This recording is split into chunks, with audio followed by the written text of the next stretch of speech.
Hello guys, welcome back to my new blog. आज म मलेसियाको मलक्कामा रहेको मलेसिया स्टुडियो भन्ने ठाउँमा आएको छु। Okay, enjoy the video guys, let's go.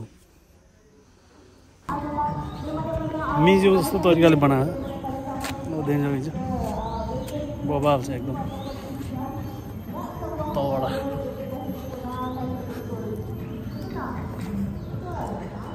नेपालमा यस्तो बनाइदिएको कस्तो हुने, करोडौँको लगानी लगाएको घन्टाघर भ्यू टावर के हेर्नलाई बनाएको हो। जब यस्तो सानो सानो घरहरू यस्तो पर्यटनको लागि विकासको लागि यस्तो गरेको भइहाल्थ्यो नि।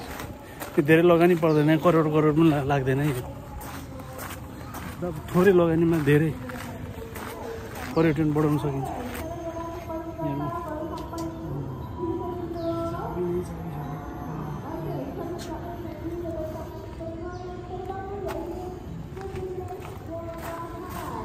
मायाको प्रतीक हो यो। टक्क नाम लेखेर चाबी टक लगाइदिने।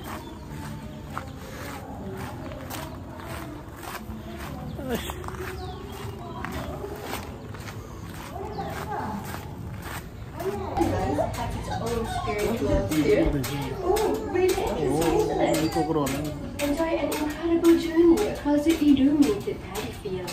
Not only that, among the infinite glowing paddies, there are also spiritual shadows hanging beautifully for all to experience. Your journey doesn't stop there.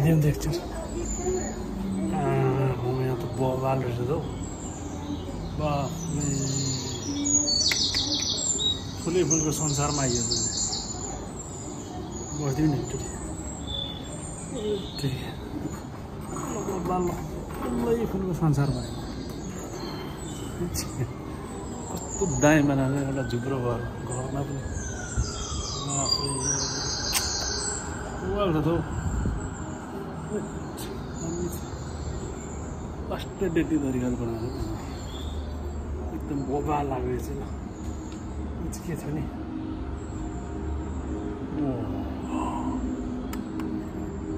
छ त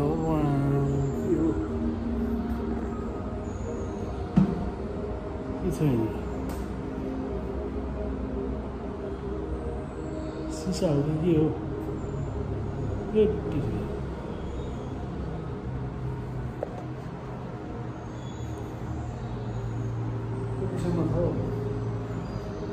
सिसा छ कि के छ मान्छे पनि यहाँसम्म रहेछ सिसा रहेछ बब्बा छ ल एकदम बब्बा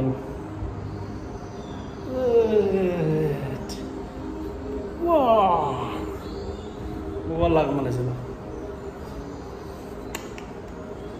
बब्बा तरिकाले बनाएको चाहिँ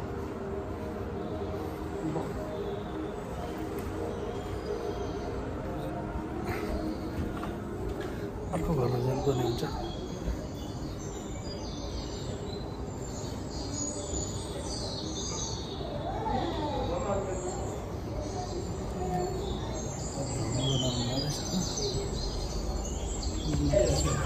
Selamat datang ke Malaysia Heritage Studios.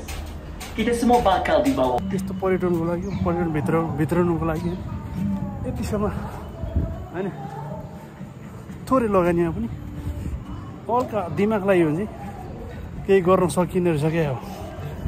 छैन नेपालमा त के गर्नु यार। करोडौँको भ्यू टावर बनायो बेकारमा। त्यो काम छैन त्यो के गर्नु। भ्यू टावर चढेर के चाहिँ गर्नु। अब यत्तिको धरी होइन थोरै लगानी गरेर चाहिँ पर्यटनहरूको लागि चाहिँ धेरै राम्रो हुन्थ्यो क्या।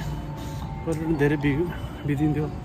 बाह्य पर्यटन होइन आन्तरिक पर्यटन धेरै बितिन्थ्यो क्या। धेरै पर्यटनमा अब टेवा पुग्थ्यो के गर्नु।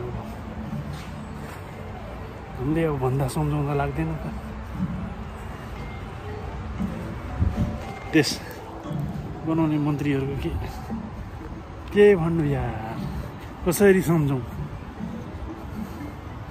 मिलिजुली खाउँ मात्रै सबैजना के गर्नु जिन्दगानीमा। अरू त जानेको भए ल यो भिडियो सेयर गरेर उनीहरूसँग पुऱ्याइदिनु सबैजनाले। जब यतिको लगानी हो यतिको जब घरहरू बनाएर म्युजियम जस्तो तरिकाले गऱ्यो भने पनि धेरै पर्यटन भित्रिन्छ। के गर्नु ट्र्याक्टर राखेको छ मान्छे थोर आउँदैन यतिखेर अब बेलुका भइसक्यो होइन 4-5 भइसक्यो मतलब मान्छे आम्म हजारौँ आउँछ दिउँसो। जब दामी फुलहरू छ नि त दामी लाइटिङ फुलहरू छ नि त बकैदा तरिकाको ल दामी रहेछ त ल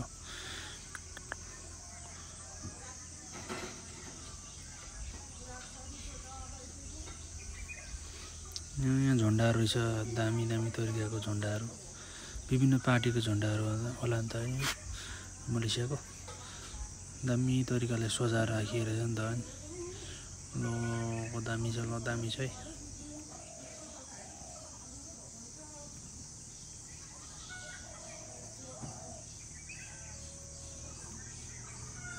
फुलहरू बक्कैदा लाइटिङ फुलहरू यहाँ बत्ती पुरा लाइट झुन्डाएर राखिरहेछ पुरा झुन्डेर बल्दो रहेछ नि त एकनाथ भरिसक्यो यति अलिकति थोरै एरियामा क्या थोरै एरिया छ क्या धेरै एरिया पनि छैन यस्तो छ के दिमाग हुनु पर्यो नि हो यहाँ अलिकति लगानी गर्नु पर्यो होइन कति खान्छौ सधैँभरि खाएर हुन्छ यार मिलिजुली खाएर हुन्छ मिलिजुली खुवाले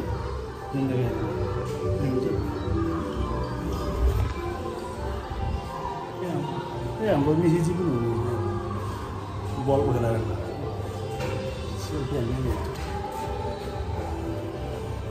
आएको त्यस्तै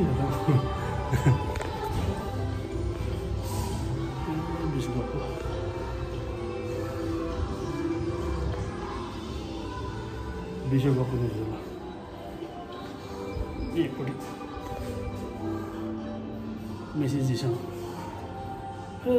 त्यो भनेर राखिदिनु पर्ने हुन्छ मार्छ मलाई अहिले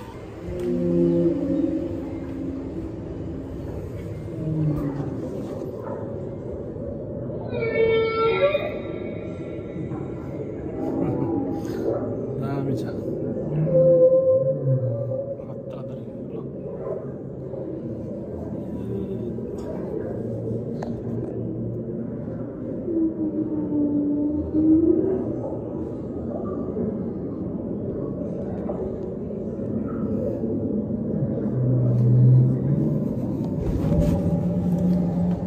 लाग्दिनु पर्ने हुन्छ हात पनि पर्यो आज भिडियो चाहिँ यहीँ एन्ड गर्नुपर्ने हुन्छ।